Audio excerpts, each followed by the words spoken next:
Pauta, tá na pauta, imagina. Mas eu queria só um pouquinho mais sobre esse ambiente de que era o Brasil. Era a república, de república Ah, você entende. Quando a gripe chegou, o que que a república significava para a população naquela época? Que Brasil que era aquele, Lilia? então, o Brasil de 1918 é o Brasil da Primeira República.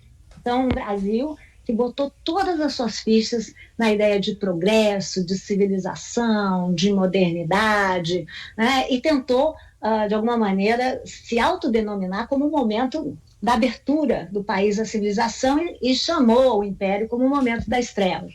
Também um período que nós, historiadores, chamamos de período do pós-abolição, ou seja, passada a abolição de 88, as populações negras vieram para as cidades, mas moravam em regiões de baixa infraestrutura. E essa também é a época em que as várias capitais do Brasil se vestiram para receber o progresso. É a época da reforma Pereira Passos, no Rio de Janeiro, o prefeito do Rio, que chamou de regeneração, né? Que fez o prefeito do Rio de Janeiro, tentou transformar o Rio de Janeiro numa espécie de Paris do Sol e expulsou a pobreza para os arredores da cidade, ao começo das favelas e o começo das periferias do Rio. O mesmo espetáculo aconteceu em São Paulo, aconteceu em Minas Gerais, em Porto Alegre, em Belém, em Manaus, ou seja, o Brasil começava a se entender como um país eminentemente urbano e passava a construir as suas capitais como se fossem uma projeção da Europa.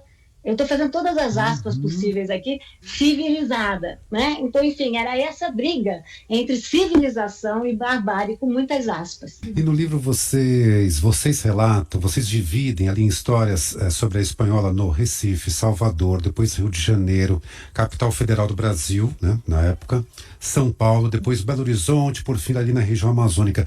De que forma a epidemia se assemelha e se tem alguma diferença entre essas localidades que vocês focam, Lilia?